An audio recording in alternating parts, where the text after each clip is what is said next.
નમસ્કાર, આપ જોઈ રહ્યા છો નેશન પ્લસ ન્યૂઝ. હું છું આપની સાથે હેતલ ભગત. જંબુસર સહિત પંથકમાં સૌભાગ્યવતી મહિલાઓએ ઉમંગભેર વડ સાવિત્રીની ઉજવણી કરી હતી.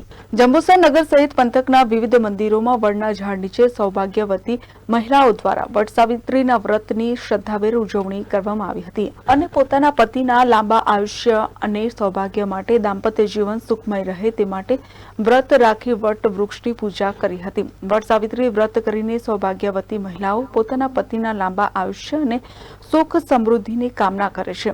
શાસ્ત્રો મુજબ વટ વૃક્ષ નીચે બેસીને જ સાવિત્રીએ પોતાના પતિ સત્યવાનને પુનર્જીવિત કર્યા હતા.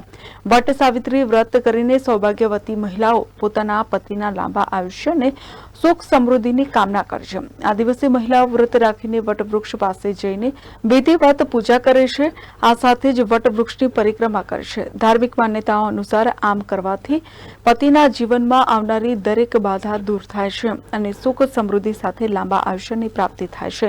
જંબુસર શહેરના કાવા, ભાગોળ, તાળિયા, હનુમાન સહિતના વિવિધ મંદિરો, સોસાયટી ખાતે સૌભાગ્યવતી મહિલાઓએ પોતાના પતિના લાંબા આયુષ્ય અને સૌભાગ્ય માટે દાંપત્ય જીવન સુખમય રહે તે માટે વ્રત રાખી વટ વૃક્ષની પૂજા કરી હતી અને એક ટાણો ઉપવાસ કરી વટ સાવિત્રી વ્રતની ઉજવણી કરી હતી. દર વર્ષે પિસાદ મહાદેવ વડ આવેલો છે.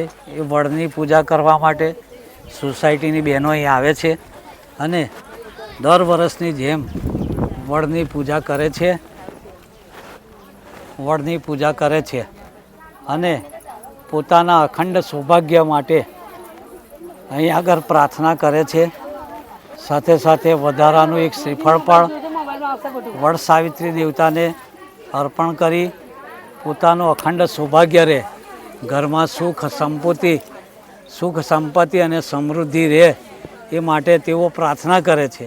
Sandeep Dixit, nation plus news, Jambusar. સમાચારોના સતત અપડેટ મેળવવા માટે અમારી નેશન પ્લસ ન્યૂઝની યુટ્યુબ ચેનલને સબસ્ક્રાઇબ કરો, બેલ આઇકન દબાવો અને જોડાયેલા રહો ફેસબુક, ઇન્સ્ટાગ્રામ અને ટ્વિટર પર.